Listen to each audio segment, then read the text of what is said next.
दिया कि कांग्रेस पार्टी और राष्ट्रीय लोकतांत्रिक पार्टी का जो गठबंधन है वो राजस्थान को एक नई दिशा देगा और राजस्थान में बदलाव की शुरुआत यहाँ बाकासर बॉर्डर से शुरू होकर हरियाणा के हिसार बॉर्डर तक कंटिन्यू कांग्रेस की और आरएलपी के गठबंधन की लहर चलेगी और आंधी और तूफान की तरह चलेगी। भाइयों, पुरानी बातों को भूल जाओ और नई शुरुआत करो। अब अकेले लड़के देख लिया, अकेले लड़ने से पार नहीं पड़ती, इसलिए गठबंधन करना जरूरी था और गठबंधन का धर्म ईमानदारी से अपन सबको मिलकर निभाना है।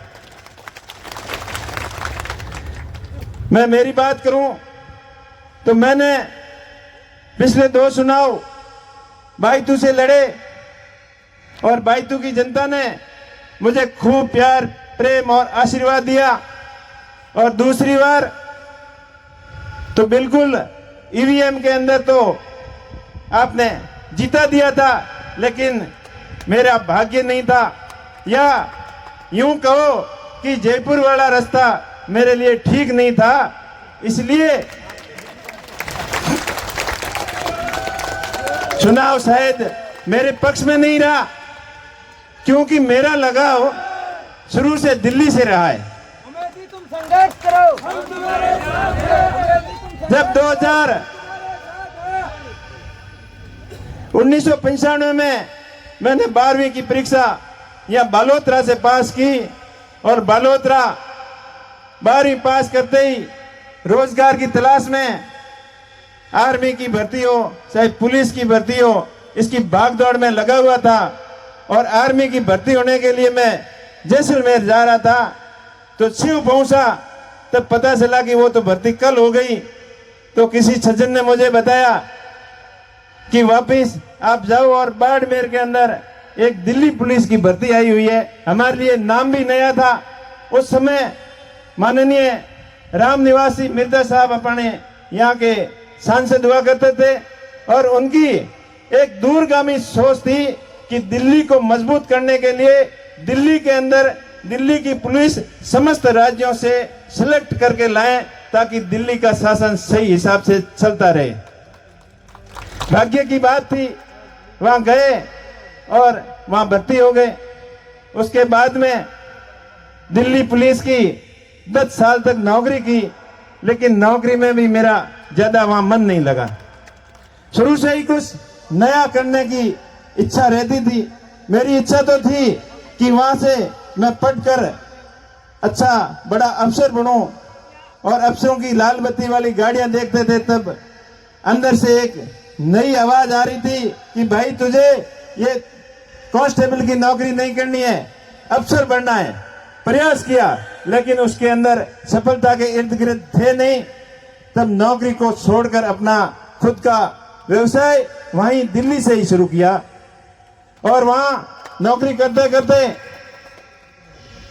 2006 के अंदर अपना खुद का काम शुरू किया और वो भी हैंडीक्राफ्ट का एक्सपोर्ट का काम बहुत बढ़िया चला। 2010 आते आते बढ़िया काम चल रहा था और मैं जर्मनी के अंदर बैठा था। तब गांव वालों ने एक नई पुकार लगाई कि उमेश जी आपको गांव का सरपंच बनाएंगे। कुछ दिल मान नहीं रहा था, लेकिन मनवार का कच्चा था। लोगों ने मुझे कई बार बोला तो हाँ भर दी, आ गया। गांव वालों ने सरपंच बना दिया। सरपंच में भी जमा नहीं मामला, वो ऐसे कुछ प्रोग्रेस करने के लिए कुछ करना पड़ेगा। तो काम थोड़ा डिस्टर्ब हुआ तो काम की नई लाइन पकड़ी, कंस्ट्रक्शन का काम शुरू किया और 2018 आते आते जब जयपुर के अंदर बहुत बड़ा एक रेला हुआ था, हनुमान जी ने किया था और उसमें सबसे ज्यादा भीड़ अपने बाड़मेर जिले से गई थी, तो वहां भी संभावनाएं देखकर कुछ अच्छा करने का था, लेकिन वक्त ऐसे आया कि जो उसके अंदर होना था वो हो नहीं पाया। तो ये तो थी कुछ बातें जो आपको मैंने मेरी निजी राय बताई।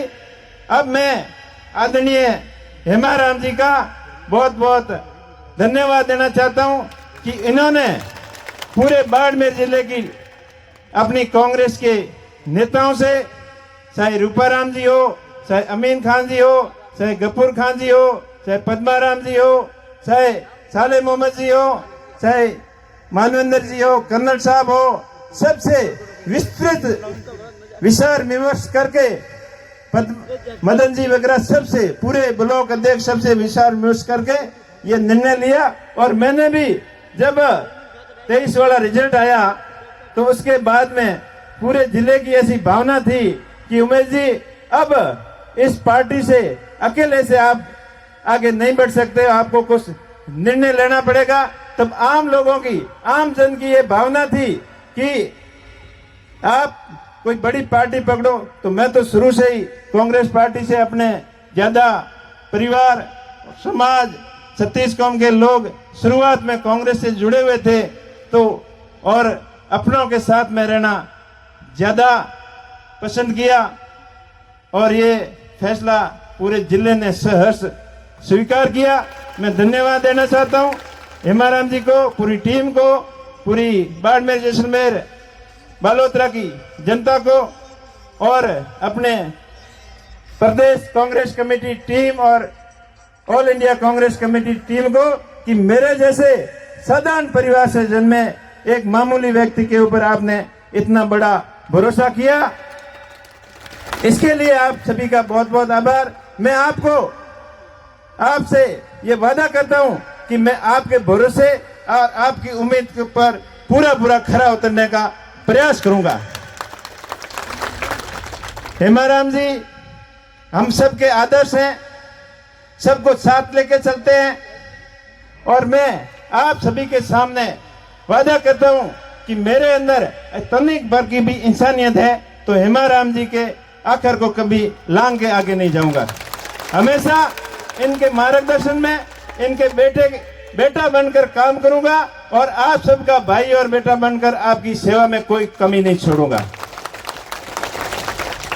संपूर्ण पार्टी परिवार, संपूर्ण आरएलपी के कार्यकर्ता हो, चाहे कांग्रेस के कार्यकर्ता हो, सबको साथ में लेकर चलूंगा। कोई भी किसी प्रकार का वाद विवाद और भेदभाव नहीं करते हुए सबको साथ लेकर चलेंगे और पार्टी को मजबूत बनाएंगे। पिछले 10 साल से कांग्रेस बाड़मेर जैसलमेर बालोतरा से नहीं जीत पाई। इसके पीछे कई कारण थे। अपने को बड़े बड़े सपने दिखाए, चाहे काला धन का हो, चाहे पूरे देश को हरा भरा और खुशहाल बनाने का हो, चाहे रोजगार का हो, सारे बातें हवा हवाई रह गए।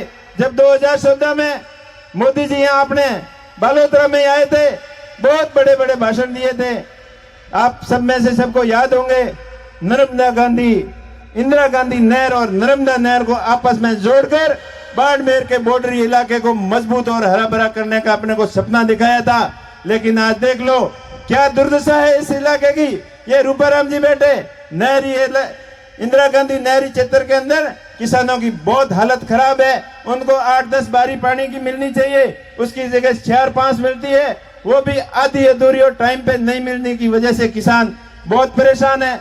नहरी क्षेत्र के अंदर न कोई स्थायी सुविधाएं है, ना कोई पीने के पानी की सुविधाएं है, ना ही अपने मुर्गों के ऊपर लाइट की सुविधाएं हैं। तो इन सभी सुविधाओं को दरकिनार किया और इधर आपके नहर का भी यही हालत है। हेमाराम जी के इनके प्रयास से, कांग्रेस पार्टी के प्रयास से, इंदिरा गांधी के सपने से ये नहरें तो जरूर बनी, लेकिन अब इनकी जो बनी है उनकी भी व्यवस्था बराबर नहीं है। किसानों को कई बार पानी के लिए धरने के ऊपर बैठना पड़ता है और संघर्ष करके अपना हक लेना पड़ता है, और वो भी कभी कभार तो मिल जाता है और कभी कभार नहीं भी मिलता है। लेकिन इन परिस्थितियों के पीछे जिम्मेदार कौन है? वो 2 करोड़ रोजगार कहां गया?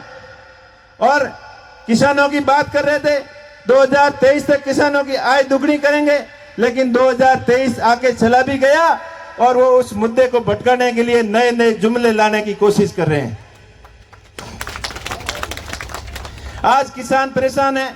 एमएसपी का मामला हो, चाहे आय दुगनी का मामला हो, मेरे को तो ऐसा लग रहा है कि आय दुगनी का तो पता नहीं, लेकिन किसानों का खर्चा जरूर दुगना हो गया। टाइम से बिजली नहीं आती, बिजली के वोल्टेज पूरे नहीं आते और हर तरीके से किसान परेशान है। और दूसरा जो सबसे बड़ा माही बांध का जो मामला था, अभी ताजाराम जी बता रहे थे, ये बात मोदी जी ने भी वहां बताई थी कि आपकी लूणी नदी को नदियों से नदियों जोड़ने की स्कीम का जो सपना अटल बिहारी जी ने दिखाया था, लेकिन इन्होंने उसके ऊपर काम नहीं किया, खाली बातें की। और केंद्रीय जल संसाधन मंत्री अपने जोधपुर के ही होते हुए अपने पश्चिमी राजस्थान के लिए कोई भी एक बड़ा प्रोजेक्ट नहीं ले पाए। और अपने को ये लूणी नदी वाली जो माई बांध परियोजना थी उसके लिए अपना अभी तक इंतजार कर रहे हैं। माननीय उच्चतम न्यायालय ने कई बार अपने पक्ष में निर्णय देने के बाद में भी उस समझौते का उल्लंघन किया जा रहा है। जब गुजरात सरकार और राजस्थान सरकार के साथ में समझौता हुआ था, उस समय राजस्थान सरकार ने कोई व्यवस्था बैठी नहीं थी, तो ये समझौता हुआ था कि 10 साल बाद में गुजरात सरकार अपने खर्चे से इस परियोजना से पानी की नहर लगा के उसकी व्यवस्था गुजरात सरकार कराएगी और अपने हिस्से का पानी देगी। लेकिन गुजरात सरकार ने राजस्थान सरकार के साथ, राजस्थान के किसानों के साथ गुजरात सरकार और केंद्र सरकार ने मिलकर कुठाराघात किया और अभी तक वो परियोजना अटकी पड़ी है। अब चुनाव नजदीक है, तब वो आपको कोई जुमला बता सकते हैं। अभी लेटर की राजनीति चल रही थी, वो अपने को अभी कोई लेटर दिखा के कर सकते हैं कि हमने ये कर दिया वो कर दिया, लेकिन उसके लिए भी मजबूती से आपका भाई वहां सबसे बड़ी पंचायत के अंदर आपकी मजबूती से पैरवी करेगा। आपने जिन उम्मीद